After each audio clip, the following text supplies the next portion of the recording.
Hello everyone! Kamusta kayong lahat mga kabugis at kamusta ang mga bougainvillea plants nyo? It's Michael here and welcome back to my channel. For today's episode is another exciting project that will take some time, kaya inumpisahan ko na. Kaya tara, samahan mo ako at sabay tayong gawin ang project na ito. If you happen to watch yung mga ways on how to make an exotic RS or making a rootstock itself, this is another way na madali lang din gawin. And sa mga videos na yon, ang ginawa nila is pinatong-patong nila yung mga pots to come up a tower of pots para doon gagapang yung mga ugat. And itong gagawin ko ay super simple lang, and all you have to do is to watch this video and collect the materials na kakailanganin. Here with me ay yung mga white large pots with potting mix na nagawa ko na, and for sure kukulangin yan kaya gagawa pa tayo. And kung napansin nyo sa isang pot may mga dahon-dahon pa, and okay lang yan kasi mabubulok din naman yan. Compost ba? Added nutrients din yan once mabulok. So yung potting mix na gagawin ko is maramihan, kaya gagamit ako ng madaming rice hull and garden soil muna kasi wala akong madaming carbonized rice hull and coco peat. Okay naman na itong gamitin kasi gaya nga ng sabi ko sa past episode ko, itong garden soil na nabili ko ay may halo ng carbonized rice hull and coco peat. So dinagdagan ko lang talaga para mas maging loose pa ng konti yung soil, but the two ingredients are enough na para sa project na ito. And if ready na yung mga ating potting mix, gora na tayo sa next nating gagawin. Earlier, nabanggit ko sa paggawa ng exotic RS or RS mismo ay gumagawa sila ng tower of pots. Pero yung gagawin ko ay gagamit tayo ng sako or used sako or sacks. Kahit anong sako pa yan, sako ng bigas, sako ng uling, as long as matibay pa, ay pwede po. So itong sako na ito ay sako na gagamitin ko ay 25 kilo sack, which is tama lang para sa project na ito. At medyo malaki na din itong 25 kilo na size. Magandang RS na din ang magagawa natin dito. And itong project na ito pala ay para lang tayong nag-eripat ng ating bougainvillea sa mas malaking lagayan. Yun lang ay gamit ang sako.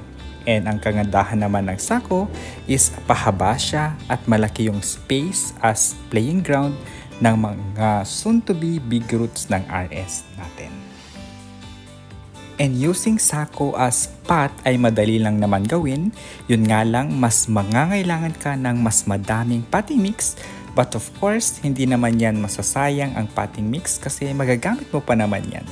Eventually, yun nga lang ay mag-aantay ka lang ng matagal kasi gaya nga ng sabi ko kanina, this project will take some time dahil papalakihin natin yung bugi ng mga ilang buwan or more than 1 year.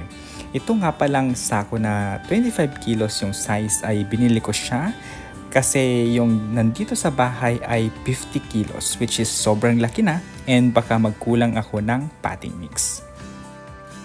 Binili ko ito sa Shopee at brand new siya ha, though if meron naman kayong used sako ay pwede naman, mas maganda yon. And yung bili ko pala dito per sack is 11 pesos lang, kaya murang-mura lang. Tapos mukha namang matibay itong sacks na nabili ko, and mukhang magtatagal naman until maging ready itong project kong ito. And okay naman sana gumamit ng malalaking timba, kaso nga lang bibili pa ako, which is mas mahal, though it is durable naman. Ang pinaka-reason ko lang naman is reusing yung mga old sacks na meron kayo. And yung ibang nakikita ko, they use yung mga old sacks nila para sa pagtatanim ng mga gulay o vegetables like talong, okra, kamote, at marami pang iba. And this is true pag walang malaking space na lupa for planting.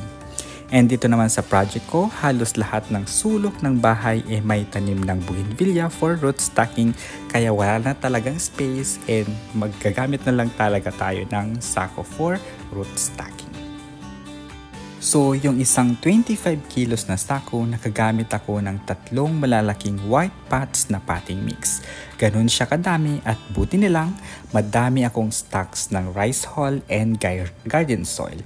At saktong-sakto sa project na ito. And for sure, yung mga nilagay kong potting mix ay mababawasan yan sa mga susunod na buwan kasi mabubulok yung mga rice hull. And dapat ready yung potting mix natin na pandagdag mga after 3 months pa siguro ang mga ito. At bago tayo magpatuloy and habang gumagawa tayo ng potting mix natin through the sako and baka sakaling napadpad ka sa channel ko, and if you're happen to be new to my channel at hindi pa nakaka-subscribe, paki-click na ang subscribe button para maging updated ka sa latest at sa susunod na videos ko gaya ngayon about bougainvillea repotting gamit ang sako. And if nakasubscribe ka na, I would like to take this opportunity na magpasalamat sa aking mga viewers na matiyagang nanonood sa current and past videos ko, kasama na dyan yung mga shorts videos ko. Maraming salamat po at lalong-lalo na sa mga subscribers ko na patuloy na sumusuporta sa aking channel. Thank you so much!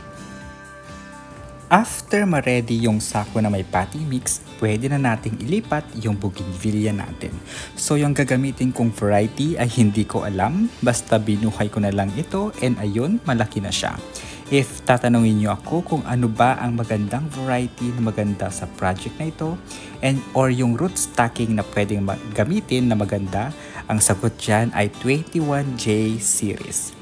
Yes, mas maganda kung gagamit or magtatanim kayo ng 21J series kasi mabilis ito lumaki at magandang pang-graft. Tapos maganda din ito magbigay ng exotic na roots. Kung mapapansin nyo, isa sa mga mabenta ngayon na RS ay ang 21J series. Since maliliit pa yung mga 21J series ko, yung ibang variety na lang muna ang gagamitin ko para di naman maganda na yung maliit na bugis ang ilalagay natin sa malalaking lalagyan. Hindi siya akma sa size and baka malunod lang yung small bugis natin. But yes, gagawin ko itong project na ito using 21J series na variety ng bougainvillea. Aantayin ko lang sila lumaki. And sa project na root stocking, gumamit ako ng bugis na madaling lumaki at tumaba ang pinakapuno para mas mabilis ang pag-harvest. And 21J series is the best choice. May mga bougainvillea talaga na sobrang tagal kong lumaki and sobrang bagal na tumaba yung mga trunk niya kahit na budburan mo pa ng nutrients and fertilizer. And pag-uusapan naman natin yung advantage gamit ang sako as lagayan ng mga bougainvillea natin. Una na dyan ay mura lang kasi mabibili mo lang ito ng konting halaga or libre pa kung meron kayo sa bahay nyo. Then makaka-help ka pa sa environment kasi i-reuse mo yung mga sako kesa itapon mo, diba? At ang pangatlo, mas stable ito. Kahit na masagi ito ay hindi agad-agad matutumba and mas madaling gawin. And pag magtatanim kayo using sako ay mas madaling mag-harvest ng RS kasi hindi mo na kailangan pang maghukay ng pagkatagal-tagal unlike sa nakalagay directly sa lupa. Tapos mas mabilis din makakuha ng ugat ng bougainvillea na hindi nasisira o nasusugatan ang mga ito. At ang huling advantage ay madali lang din ito ilipat kasi hindi naman ganun kabigat dahil sa potting mix na ginamit natin. And by the way guys, naglagay pala ako ng fertilizer din dito sa project na ito para pang-lush, para mas mabilis lumaki. And ito yung urea 46 na rich in nitrogen content. At tapos guys, ang ginawa ko is tinusok-tusok ko yung pinaka-base para doon naman lalabas yung water niya. Para hindi mag-retain yung water ng matagal, para hindi mabulok yung ating tinanim na bougainvillea. And there you guys, mag-aantay lang tayo ng mga ilang buwan and let's see kung ano yung magiging outcome. Kaya naman, dyan pa rin kayo at abangan natin ang next update sa episode na ito.